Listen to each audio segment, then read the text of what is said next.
चलो welcome to all, सर्वांचं मनपूर्वक स्वागत. ग्रुप सी म्हणजे गट क चा 2024 ची पूर्वपरीक्षा ही झालेली आहे आणि साहजिक आहे की आता सर्वांना उत्सुकता असते की सर आन्सर काय, याचं काय, कट ऑफ काय काय काय काय बरोबर. तर त्या दृष्टिकोनातून आपण पटपट जे पॉलिटीचे प्रश्न आहे त्याचे उत्तर आपण सांगण्याचा काय करू, इथं प्रयत्न करू. जास्त आपण लांबवणार नाही, टू द पॉइंट आपण आन्सर घेण्याचा काय करू, प्रयत्न आपण करू. चला, हा तुमचा पेपर ओपन झाला. पहिला प्रश्न बघा. भारतीय संविधानाच्या कलम 165 संदर्भात राज्य सरकारचा कायदेशीर सल्लागार कोण असतो? लक्षात ठेवायचं, सर्व पेपरमध्ये म्हणजे मी बाकी तज्ञ लोकांना पण विचारलं, त्यामध्ये पॉलिटी हा सर्वात सोपी होता बरं का, सर्वात इझी होता. त्यामध्ये बघा 165 पण विचारलं आणि राज्य सरकारचा कायदेविषयक सल्लागार पण विचारलं बरोबर, दोन्ही पण. साहजिक आहे आन्सर कोण? ओके, महाधिवक्ता. केंद्र सरकारचा महान्यायवादी असतो आणि राज्य सरकारचा महाधिवक्ता असतो. नायक बॅच आणि जे सर्वोत्तम बॅच आपली PW ची होती त्यामध्ये अजूनही आठवते मला, मी एकाच दिवशी फक्त 45 मिनिटाचं लेक्चर घेतलं होतं आणि त्या दिवशी आपण महाधिवक्ता आणि महान्यायवादी कंपॅरिझन घेतलं होतं आणि तेव्हाही तुम्हाला बोललो होतो एक प्रश्न हा येणार म्हणजे येणार कशावर? संस्थेवर. त्यामुळे याचा आन्सर काय? महाधिवक्ता. आता मला सांगा, हे उच्च न्यायालयाचे न्यायाधीश वगैरे हे सरळ सरळ कट्टे ना रे बाबा, त्यामुळे काही प्रॉब्लेमच नाही तो. सेकंड क्वेश्चन बघा, म्हणजे नेक्स्ट क्वेश्चन. 73व्या घटना दुरुस्ती कायद्याने भारतातील ग्रामीण भागासाठी पंचायत राज व्यवस्थेबद्दल घटनेमध्ये भाग 9 समाविष्ट करण्यात आले ग्रामीणला आणि 9A समाविष्ट करण्यात आले कशाला? शहरी भागाला. पण हे 74वी शहरीला, 73वी कशाला? ग्रामीण भागाला. सरळ सरळ होतं. आन्सर अ आणि ब हे दोन्ही काय करेक्ट आहे. पंचायत राजवर प्रश्न जवळपास मला वाटते 3 ते 4 होते, पण 3 ते 4ही प्रश्न हे इझी होते बरं का. म्हणजे जर तुम्ही नॉर्मल कोणती बुक जरी करून गेले तरी, टेलिग्रामवर मी नोट्स पण टाकली होती आपली. ओके, त्यामुळे आन्सर काय 3. चलो सेकंड क्वेश्चन बघा. नेक्स्ट क्वेश्चन पुढे जाऊ आपण पटापटा पटापटा. चला, हा प्रश्न बघा. सर्वोच्च न्यायालयाच्या मुख्यत्वर, याचं ऍक्च्युली माहिती आहे का, पेपरमध्ये ट्रान्सलेशनचा प्रॉब्लेम आहे बरं का, या बऱ्यापैकी प्रॉब्लेम आहे ट्रान्सलेशनला, तर ते जरा बघून घेऊ. न्यायाधीशांच्या संख्येत वाढ करण्यासाठी संसदेतील, लक्षात ठेवायचं, साध्या बहुमताने वाढ करायची असेल तर साधा बहुमत आणि कमी करायचं असेल तर विशेष बहुमत, बरोबर नाही का, हे याला लागू पडते. त्यामुळे पर्याय क्रमांक 1. आता बऱ्याच लोकांनी याचं निम्म्या राज्याची परवानगी, ते रचनेमध्ये बदल वगैरे असते त्या संदर्भात ते त्याचा आन्सर होतं. सेकंड बघा. आता हा प्रश्न बघा, इथं गडबडलं रे पोरो, ऐका ना. भारतीय राज्यघटनेच्या कलम 58 राष्ट्रपती पदाचे वर्णन, आता मराठीमध्ये बघा वर्णन आहे. साहजिक आहे, कोणी मुलाला काय वाटेल, हे तर वर्णन 52 मध्ये केलेलं आहे, पण इथं बघा, इथं विचारलेलं आहे क्वालिफिकेशन. त्यामुळे हे पर्याय ए करेक्ट आहे, सेकंड एकदम मोस्ट करेक्ट आहे, त्यात कुठंच दुमत नाही बरोबर. राष्ट्रपती राज्यघटने उल्लंघन केलं तर त्यांना महाभियोग पदावरून काढून टाकता येते. आन्सर अ आणि ब ओके, दोन्ही काय करेक्ट आहे. पर्याय क्रमांक 2 ए आणि बी.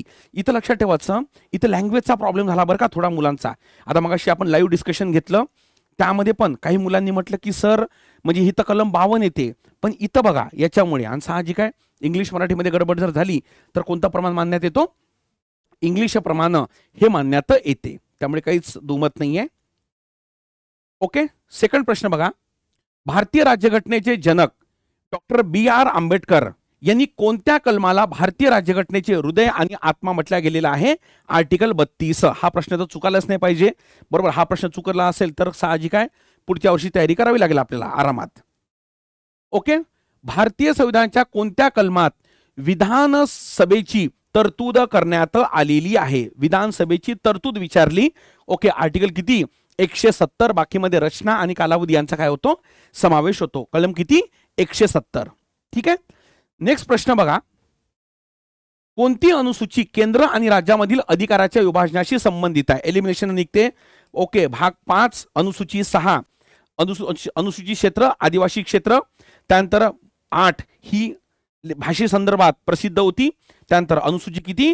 7 7 शेड्यूल मध्ये केंद्र सूची, राज्य सूची आणि समवर्ती सूची यामध्ये केंद्र आणि राज्यांच्या अधिकाराची विभागणी करण्यात आलेली आहे. भाग किती? 11 आणि भाग 12 मध्ये याचं वर्णन करण्यात आलेलं आहे. ठीक आहे. नेक्स्ट बघा. भारतीय संविधानाच्या खालीलपैकी कोणत्या कलमाद्वारे पंचायतीमध्ये महिलांना आरक्षणाची काय करण्यात आली आहे? तरतूद करण्यात आलेली आहे आर्टिकल 243D. यावेळेस कलमावर खूप भर होता बरं का, म्हणजे पंचायत राजच्या, आणि हे सगळ्या पुस्तकामध्ये आहे बरोबर. हो, हे असं डीपमध्ये विचारलं नाही, जसं 2 वर्ष आधी विचारलं होतं तसं काही नाही यामध्ये. चला सेकंड प्रश्न बघा, म्हणजे नेक्स्ट प्रश्न. भारतीय राज्यघटनेच्या संघराज्यीय वैशिष्ट्यांमध्ये कशाचा समावेश होत नाही विचारलं, म्हणजे लक्षात ठेवायचं तुम्हाला कशाबद्दल विचारलं होतं, एकात्मबद्दल विचारलं होतं. यामध्ये एकात्मबद्दल तर एकेरी न्याय व्यवस्था एकात्म आहे, अखिल भारतीय सेवा एकात्म आहे, गव्हर्नर एकात्म आहे, कॅग एकात्म आहे, अधिकाराची विभागणी संघराज्य आहे, स्वतंत्र न्यायपालिकेचा संबंध येत नाही. त्यामुळे आन्सर ए आणि काय बी बरोबर. चलो सेकंड बघा.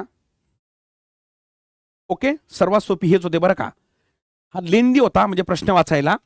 कलम 243E प्रमाणे प्रत्येक ग्रामपंचायत त्यावेळी अंमलात आलेल्या कोणत्याही कायद्यान्वये त्यापूर्वी विसर्जित झाली तर 5 वर्षापर्यंत अस्तित्वात राहील. याचा अर्थ पहिल्या बैठकीपासून. पर्याय क्रमांक किती 3. चला कळलं.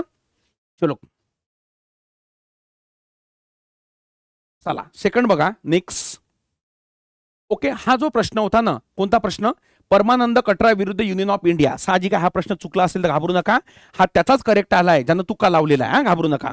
आन्सर काय, वैद्यकीय निगा, मेडिकल केअरशी संबंधित काय याचा समावेश होतो. ठीक आहे. सेकंड बघा.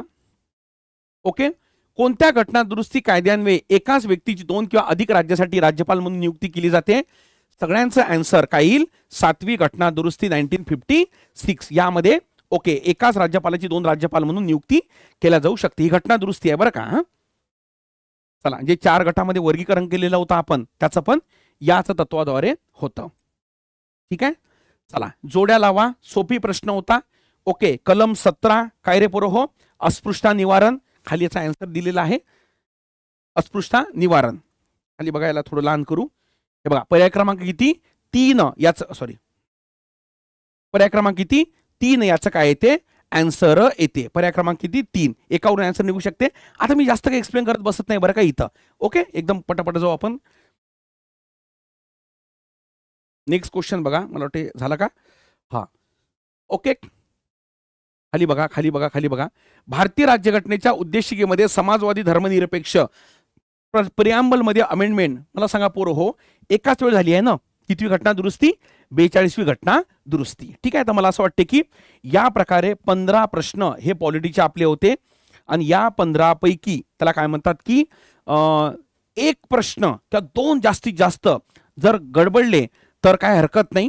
त्यामध्ये एक तो केस लॉज होता तो प्रश्न, 13 तरी करेक्ट यायला पाहिजे बरोबर. कारण जे वाढते कट ऑफ लक्षात घेता किंवा वाढत्या सगळ्या गोष्टी लक्षात घेता त्याला काय म्हणतात की पॉलिटी हा डुबके को तिनके का सहारा हा विषय राहिलेला आहे बरोबर नाही का. त्यामुळे व्यवस्थितपणे आता 1-2 दिवस रिलॅक्स करा आणि पुढच्या तयारीला काय करा, सुरू करा. कट ऑफ चांगला आला तर मेन्स करा, जर नाही आला तर जीएसची तयारी पुन्हा सुरू करा बरोबर नाही का. पण पॉलिटी मी वारंवार म्हणतो काय विषय आहे, याच्यात चुकू द्यायची नाही आहे, इकॉनॉमिक्सला करेक्ट आणायची आहे. हा 2 मध्ये काय बेसिक आपला फरक हा असतो. ठीक आहे. इथपर्यंत तर इथंच थांबू. सर्वांना all the best. Thank you so much.